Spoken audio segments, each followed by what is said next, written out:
If you're enjoying these late models on the Atomic Power Racing Hour, you need to be there in person.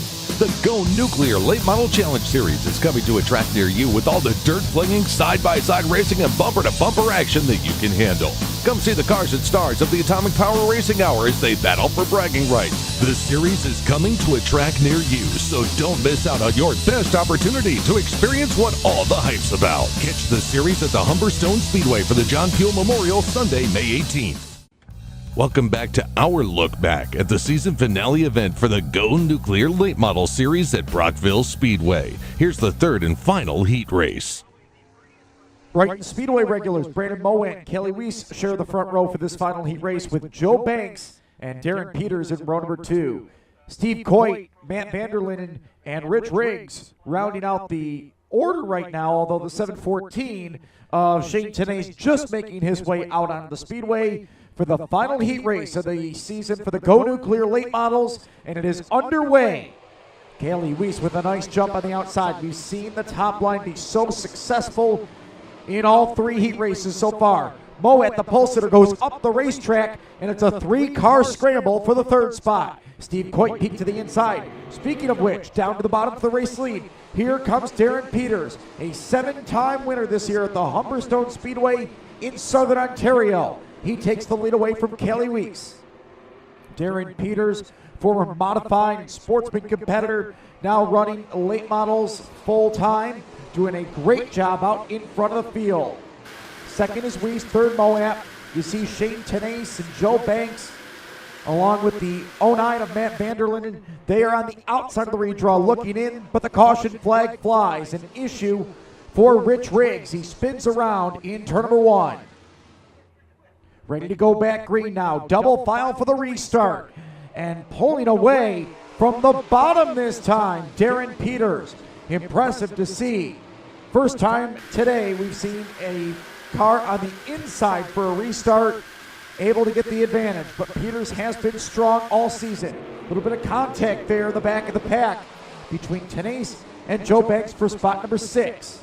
Brandon Mowat in the 46. He holds on to the 4th and final redraw eligible position. Matt Vanderlinden trying to take it away.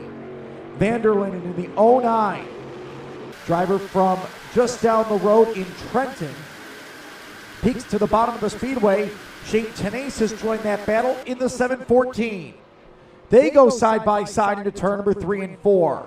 As the leaders continue to drive away, Darren Peters holding the field at bay. Almost a full straightaway advantage into turn number 3 and 4. And he's coming around to the white flag. Makes the long trip around Lake Ontario with his son Junior to be here. Junior was not able to make it into the redraw in heat race number 2, finished in 5th. But it looks like Dad will get the job done here. Running the bottom of the racetrack. Very interesting to see. Peters picks up the win. Steve Coit, Kelly Weiss, and Brandon Mowat, the cars that are going to be able to redraw for the feature. We caught up with Darren afterwards to find out about his run in the heat race and his projection for the condition of the track in the 50-lap feature ahead. Well, we started 4th, and we got a good start on it. And first lap we were in 2nd, and then got into the lead, I think on the 2nd lap. And after that, it was just clear sailing. The car was really hooked up well.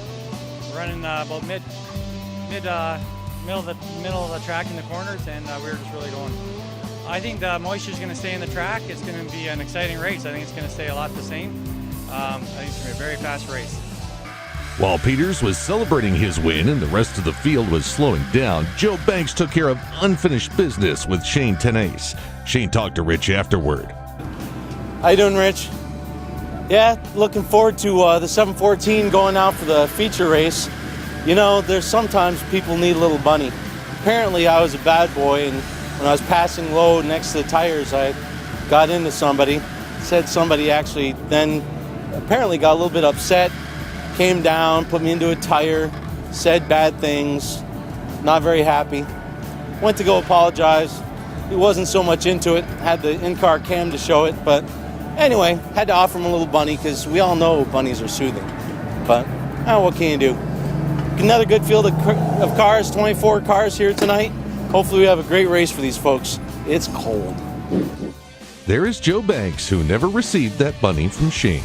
Banks drives a pair of 75s. He races a modified on occasion, but tonight his focus is on running his late model and the 50-lap feature, which is coming up next.